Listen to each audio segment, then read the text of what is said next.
CM గారు మాట్లాడుతూ మన రాష్ట్రం బీహార్ కంటే దిగజారిపోయింది, పథకాలు అమలు చేయడం కొంచెం టైం పడుతుంది, అర్థం చేసుకోవాలంటున్నారు. పబ్లిక్గా మీరేమంటారు? ఆర్థిక పరిస్థితి బాగోలేని సంగతి తెలిసింది. రాష్ట్రం అప్పులు పాలైపోయింది.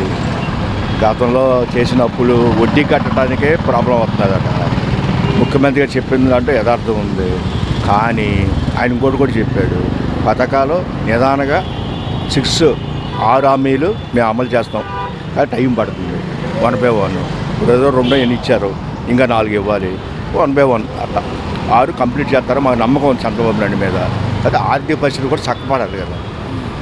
మనకి కేంద్రం నిధులు ఇచ్చారు, అమరావతి కానివ్వండి, విశాఖకు కానివ్వండి. కాకపోతే ఆ నిధులు మనం పథకాలకే మళ్లించలేము.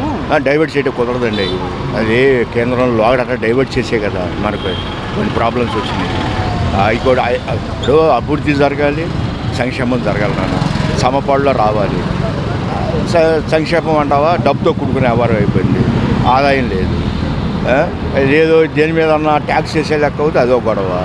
మరి ఎలా ఏ వనరులుగా సమకూర్చడం అంటే ఒక రోజులో అది అయ్యేది కాదు, ఒక రోజులో జరిగేది కాదు. ఈ నిదానంగా సంపద సృష్టించాలంటే ఉత్పత్తి పెరగాలి. ఉత్పత్తి పెరగాలంటే వ్యవసాయ రంగంలో తప్ప ఇంకెక్కడ మన ఉత్పత్తి పారిశ్రామికంగా లేదు. మన ఆంధ్రప్రదేశ్ పారిశ్రామికంగా ఏమి డెవలప్ అయింది? ఇంకా అది అది గతం నుంచి ఉంటే ఇవాళ డెవలప్ అయ్యేది. అన్నీ చూసుకుని వెళ్ళాలంటే కనీసం 10 ఏళ్ళు పడుతుంది నాన్న. మన కాళ్ళ మీద మనం నిలబడాలంటే ఓ 10 ఏళ్ళు పడుతుంది. డబ్బులు లేవు కాబట్టి అమలు చేయలేకపోతున్నాము, లేకపోతే పథకాలు అమలు చేయడం క్షణం పట్టదు నాకు అని చెప్పేసి కూడా సీఎం గారు అంటున్నారు.